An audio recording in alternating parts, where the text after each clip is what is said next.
E aí pessoal, beleza? Seja bem-vindo para mais um vídeo, tá? Dessa vez aqui resolvendo uma questãozinha do livro do Callister, de Ciência dos Materiais, tá? É um livro, né, que fala aí sobre as propriedades gerais aí dos materiais, né? Específicas e gerais, como por exemplo os materiais poliméricos, cerâmicos, né?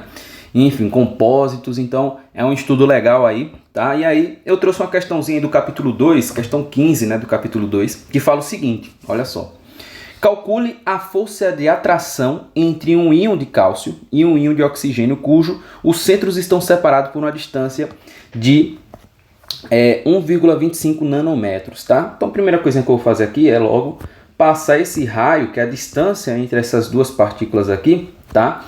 Para metros, tá? Então 1,25 nanômetros nada mais é que 10 a menos 9 metros, tá? Primeira coisa que a gente tem para definir.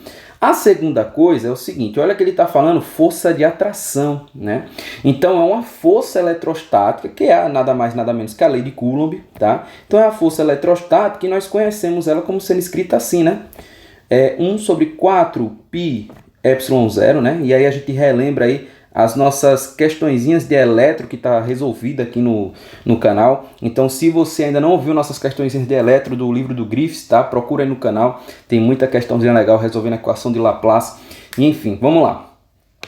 E aí eu vou colocar aqui, ó, o íon 1 em módulo, tá? Vezes a sua carga elementar. Deixa eu só melhorar isso aqui. E o íon 2 vezes a sua carga aqui elementar, dividido pelo quê? Pelo raio ao quadrado. Ou seja, a distância, né, que está separando essas duas partículas, esses dois íons, é elevado ao quadrado. Beleza. Então, o que é que eu vou fazer aqui? Agora, nada mais, nada menos, nós vamos substituir, né, os nossos valores, tá? E aí nós temos o quê? Nós temos o seguinte, a força eletrostática, ela é igual.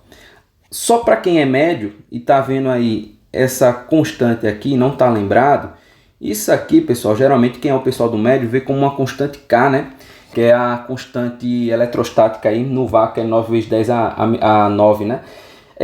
Dá para a gente utilizar essa constante sem problema algum, tá? Já que a questão também não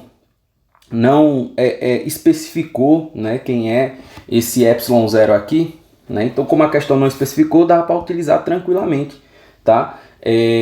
Mas vamos fazer aqui, né, substituindo tudo para a gente chegar a alguns algarismos significativos, né, bem próximo aí do real. Então, bora lá. Vai ficar o seguinte. Vai ficar 1 sobre o 4π vezes o epsilon, né? O epsilon é 8,85 vezes 10 a menos 12, né? E eu vou botar aqui o seguinte... O íon, vê só, a gente está calculando em módulo, tá? Em módulo. Ah, mas por que a gente está calculando em módulo? Porque a gente quer só o módulo da força, né, pessoal? Porque a gente sabe aí que como está existindo uma atração entre essas duas partículas aí, o módulo da força entre elas, o que a partícula 1 está fazendo em 2 e o que a partícula 2 está fazendo em 1, o módulo dessa força é igual. Ou seja, essa força mútua que está acontecendo entre essas duas partículas, elas são forças iguais. O que está mudando aqui é só o sentido, né? Essa aqui está nesse sentido e essa está no sentido oposto, tá? Então, no final das contas aí, o módulo da força é o mesmo. O que está mudando é só o sentido, tá? Então, a gente vai botar aqui, ó, como é 2, as duas aqui, ó, uma coincidência, eu vou botar logo 2 ao quadrado, né? E a mesma coisa eu vou fazer para a carga elementar. Lembrando que a carga elementar vale aqui 1,6 vezes 10 a menos 19 Coulomb, eu vou colocar aqui a carga elementar já ao quadrado também, tá? Vezes 10 a menos 19 ao quadrado. Então, porque eu estou fazendo isso? Porque são duas coisas iguais, né? Tanto a carga elementar é igual, então o produto delas duas vai ser ela ao quadrado. E aqui é a mesma coisa, né? Eu vou fazer 2 vezes 2 e 2 vezes 2 é 2 ao quadrado, né? Então vou deixar desse jeito aqui, beleza? Show! E quem é a minha distância? A minha distância é 1,25 vezes 10 elevado a menos 19 ao quadrado. Ok? Menos 19 não, menos 9, né? Beleza. Então vamos lá resolver isso aqui. Agora é continha de padaria, tá, gente? Não tem pra onde correr, não. Então peço paciência a vocês, tá? Porque geralmente, quando chega nessa etapa de substituir valores, que eu não gosto, né? Geralmente eu vou vendo alguns padrões e aí retorno, enfim, é uma loucura. Mas vamos lá. 2 ao quadrado dá 4, né? Dá 4. Então já vou botando aqui, ó, que isso aqui é igual a 4 vezes 1,6 ao quadrado. Vai dar 2,56 vezes 10. Olha só, esse 2 aqui ele vai passar aqui multiplicando esse 19, né? E aí 19 vezes 2 dá 38. Então isso aqui vai ficar menos 38. Observe que o valorzinho aqui desse denominador, ele tá bem pequeno, né? Elevado a menos 38. Beleza. Aqui embaixo eu vou fazer já essa conta direta, tá? Vou fazer o seguinte, vou fazer 4 vezes 3,14, aproximadamente π, né? Vezes 1, deixa eu botar em parênteses aqui, 1,25 ao quadrado. Já vou fazer direto. Vocês também aí com calculadora científica e tudo mais, podem ir fazendo direto sem problema algum, ok? E isso aí vai dar o seguinte, 4 vezes... Ah, faltou o 8 aqui, tá? Vezes 8,85. Vai dar 173,6, aproximadamente 173,7. Então nós vamos ter o seguinte, 173,7 vezes 10 elevado ao quê? Ó, esse 2 vai multiplicar esse menos 9, né? Então vou repetir ali 10 a menos 12 e 10 a menos 18, não é isso? Beleza. Pessoal, eu chamo a atenção de vocês a ordem de grandeza, tá? Os valores nem sempre, né, é interessante. Por quê? Porque o que a gente tem que acertar mesmo no final é a ordem de grandeza, né? Beleza, que a questão é aberta, né? A gente tem que, manejar esses números. Mas, se a gente errar a ordem de grandeza a menos 1, a menos 2, a menos 3, isso aí já está interferindo substancialmente, tá, no nosso valor, ok? No nosso resultado.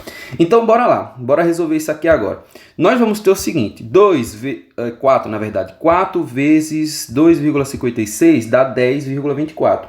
Então, a força eletrostática ela é igual a 10,24 vezes 10 elevado a menos 38, dividido aqui por 173, vamos só já dar uma ajeitadinha nessa ordem de grandeza aqui, 7 vezes 10, olha só, menos 12 com menos 18 dá menos 30, né?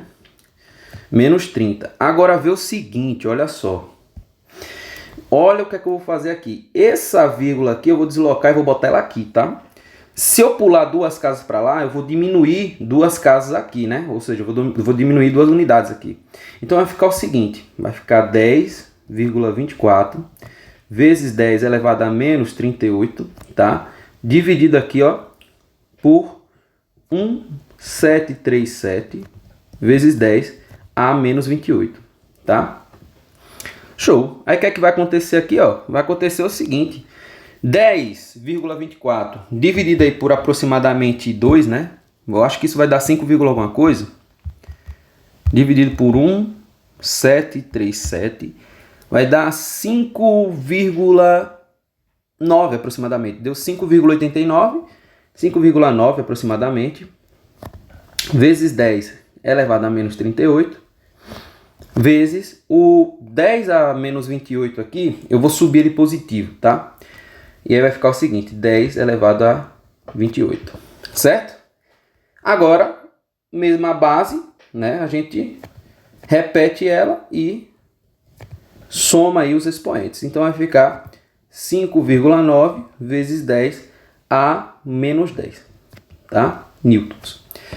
Interessante, tá? Porque se fosse nosso resultado em metros, se a gente tivesse descobrindo uma distância, esse 10 a menos 10 metros seria um angstrom, né? Isso seria bem interessante. Mas enfim, essa é a nossa forcinha, tá? Então tá feito aí a nossa questãozinha, certo? Então se você quer mais conteúdo como esse aí, pessoal, as resoluções aí do livrinho do Callister, deixa aí nos comentários, tá? Comenta, ó, quero mais questões, quero questão tal, que eu faço aqui para vocês, tá? Eu espero que vocês estejam gostando aí dessa nova vibe aí do canal.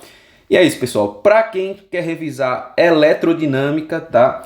As questões do Griffiths, tá? Tem muitas questões resolvidas aqui no canal. Dá uma olhadinha. Ah, que eu queria que resolvesse tal questão do Griffiths. Deixa aí que eu respondo para vocês, beleza? Então valeu, gente, e até a próxima.